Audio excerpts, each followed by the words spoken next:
Dear boomers, do you remember Adlai Stevenson? Well, in one of my recent videos, I went through the presidents that I remember in my lifetime and their VPs. So, Adlai Stevenson was not a VP for any of these candidates. I will tell you in a minute who he was, and you might already know.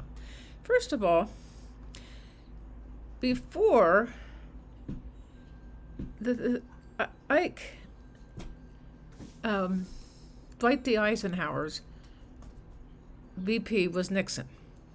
JFK's VP was LBJ. LBJ's was Humphrey. Nixon's was Agnew. And then Nixon's, after that, was Ford. Ford was Nelson Rockefeller. And as I mentioned in another video, I do not remember him at all as far as being a VP for Ford. Carter's VP was Mondale, and Reagan's VP was George H.W. Bush. George H.W. Bush's VP was Dan Quayle, and as I mentioned in another video, even though Mike Pence did the right thing during the insurrection, he went to Dan Quayle to ask him if he thought he should listen to Donald Trump or whether he should do the right thing. The fact that it's probably a good thing that he did go and ask somebody some advice. We always like to make sure people ask for help, but it doesn't show much for his intelligence to even question such a thing. We have to be careful in the future for any of these kind of traitor type people because they are lingering around. Bill Clinton's VP was Al Gore.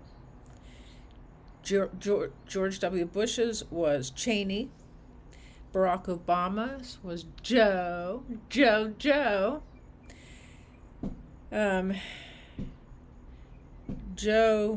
Donald Trump's was Mike Pence, and Joe's was Kamala. Wonderful choice, but she was in the background.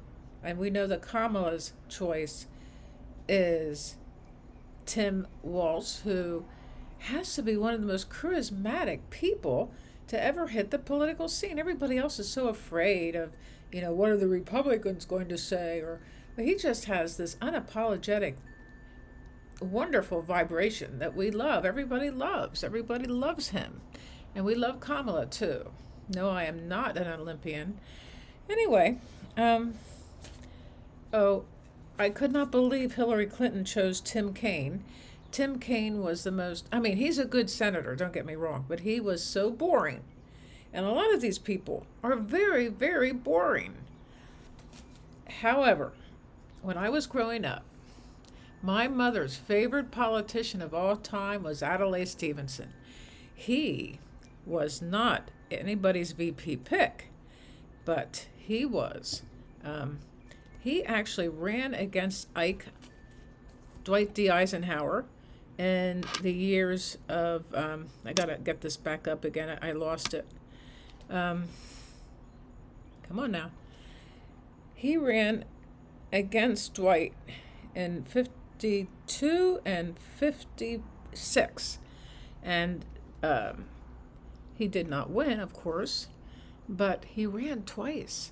He was by far the most interesting, intellectual, highly intelligent, and liberal people, and my mother loved him. Oh my God.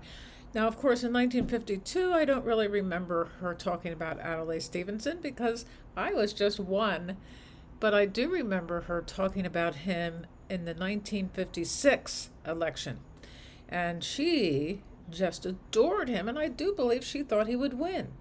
I personally didn't think he would. I was young, but I had this idea that he wouldn't. But Adlai Stevenson was an influential politician, and he was a diplomat, best known for his role as the Democratic Party's presidential candidate against Dwight in 1952 and 1956. He was born February the 5th, a good old-fashioned Aquarian, In the year 1900, in Los Angeles, California, Stevenson came from a prominent political family. His grandfather, Adlai Stevenson I, served as Vice President of the United States under Grover Cleveland. My God, we're going back. And this is my own memory, remembering him as some. I had to do a little research to remember that he ran against Ike. And I used to make my mom angry when we would go to family reunions and I would say, I like Ike. And that would infuriate her. I guess I tried to make her mad a few times all through my life, but she really was a very forward-thinking person. So Adlai Stevenson gained national attention during his tenure as governor of Illinois from 1949 to 1952, where he was known for his intellect and his eloquence and his commitment to public service, and may I say, his commitment to democracy. You know, some of these people actually not only believe in a democracy, especially the USA democracy, but they also believe in living the democracy. They live democracy. And that's what I think we all should be striving for, you know, because democracy means equality, independence, freedom, and the rule of law. And those 3 or 4 things can add up to quite the spiritual practice. You know, it's not only being a Democrat, nor is it being a Republican, but it is being a person who believes in democracy and lives it from the bottom of their heart. Despite Adlai Stevenson's losses against Ike, he remained an important figure in the Democratic Party, and he was admired for his thoughtfulness and articulate speeches. As I recall, his best friend was Eleanor Roosevelt. I remember that as I was growing up. And of course, I didn't really believe Ike should win. I thought Adlai Stevenson should win, but I was just fooling, you know, making my mom a little bit. She didn't need everybody to agree with her. So after his presidential campaigns, that would be Adlai Stevenson, he served as the U.S. ambassador to the United Nations from 1961 until his death in 1965. In this role, he played a key part during the Cuban Missile Crisis. This is fascinating. Famously confronting the Soviet Union at the United Nations Security Council, demanding to know whether they had placed nuclear missiles in Cuba.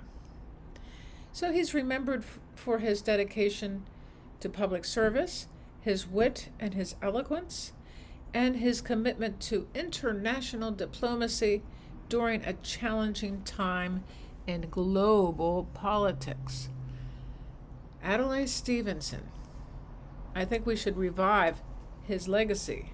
And there are speeches on YouTube that have to do with him giving his speeches. And I meant to listen to them beforehand, but I got caught up in something. I'm going to listen to these speeches and make some reference to them, because Adlai Stevenson is a true, he's a Democrat, he's a true Democrat. He's a true believer in the Constitution, and he is a true believer in democracy.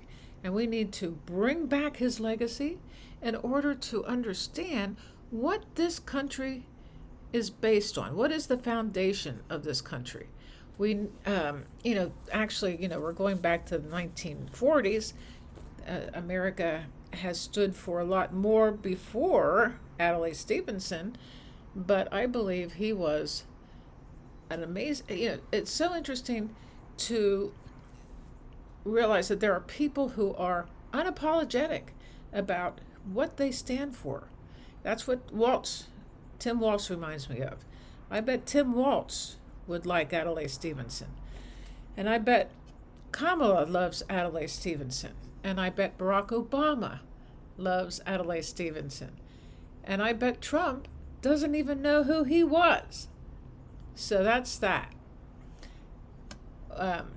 Take a look at the video that pops up here, and I will see you tomorrow. Love ya.